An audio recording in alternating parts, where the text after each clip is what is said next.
মনে করি শিলিগুড়ি শহরের অন্তর্ভুক্ত যতগুলি গৌড়ীয় মঠ রয়েছে, আমরা আজকে এক প্ল্যাটফর্মে এসেছি, একত্রিত হয়েছি, এক মঞ্চে উপস্থিত হয়েছি। মহাপ্রভু আদেশ করেছিলেন, শুনো শুনো নিত্যানন্দ, শুনো হরিদাস, সর্বত্র আমার আজ্ঞা করহ প্রকাশ। প্রতি দ্বারে দ্বারে গিয়া করো এই ভিক্ষা, বলো কৃষ্ণ ভয় কৃষ্ণ, করো কৃষ্ণ শিক্ষা। মহাপ্রভু সেই শিক্ষা ধারা। প্রভুপাদ তিনি তার তন্ত্রে তন্ত্রে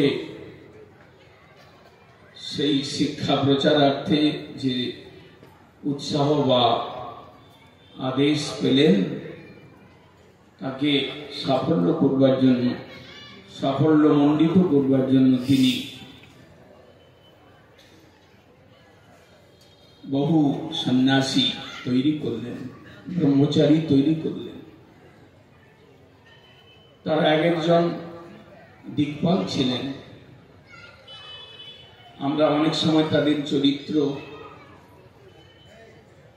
অনুধাবন করতে গিয়ে, অনুশীলন করতে গিয়ে তাদের গরিমাময় জীবন, তাদের ব্রহ্মাণ্ড তারিতে শক্তি ধরে জনে জনে, এই মহাজন বাণীর আলোকে দেখতে গিয়ে আমরা ভ্রম করে ফেলি। কিন্তু তারা ছিলেন একজন দিকপাল, কৃষ্ণ কথা বিতরণ করতে, কৃষ্ণ নাম বিতরণ করতে, কৃষ্ণ সেবা বিতরণ করতে তাদের তুলনা ছিল না কারণে। পরবর্তীকালে আমরা প্রভুপাদের ইচ্ছাতেই যখন তিনি 64টি গৌড়ীয় মঠ তৈরি করলেন, তার অপ্রকটের পর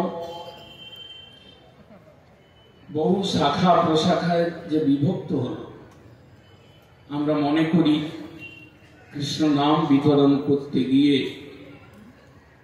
মহাপ্রভুর একটি কথা, কৃষ্ণ প্রেম বিতরণ করতে গিয়ে মহাপ্রভু বললেন, একেলা মালাকার আমি কাহা কাহা দিব।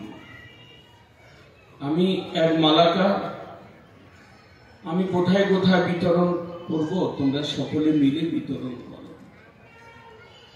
প্রভুপাদ সেই মহান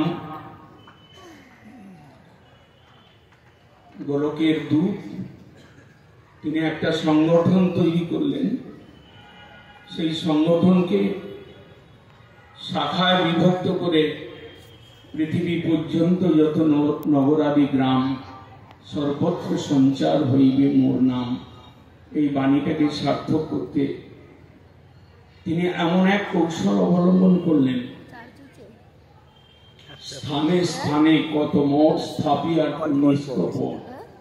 প্রেম সেবা বিলাইতে হবে। জগতে বিতরণ রয়েছে, বিদ্যা বিতরণ হয়, রিসার্চ হয়। জগতে ধন বিতরণ, অন্ন বস্ত্র বিতরণ হয়। জগতে আজকের দিনে যে টেকনোলজি আবিষ্কৃত হয়েছে, আধুনিক সভ্যতার মধ্যে পড়ে আমরা যে সকল টেকনোলজির প্রভাব চোখে দেখছি, সেটাকেও ছড়ানো হচ্ছে। কিন্তু প্রভুপাদ একজন জন, প্রভুপাদ একজন দূত, প্রভুপাদ একজন মহাজন। তিনি স্থানে স্থানে কত মঠ স্থাপিয়াছ নিষ্কপট, প্রেম সেবা হরি সেবা বিলাইতে হবে। এমন কে রয়েছেন? জীবের আত্মার স্বরূপের ধর্ম যে কৃষ্ণ ভজন, সেই কৃষ্ণ ভজনকে বিলানো, কৃষ্ণ সেবাকে বন্টন করা, কৃষ্ণ প্রেম সেবা বন্টন করার একটা বিরাট গোষ্ঠী তৈরি করে তিনি জগৎকে ব্যাপ্ত করেছিলেন। নিতাই গৌর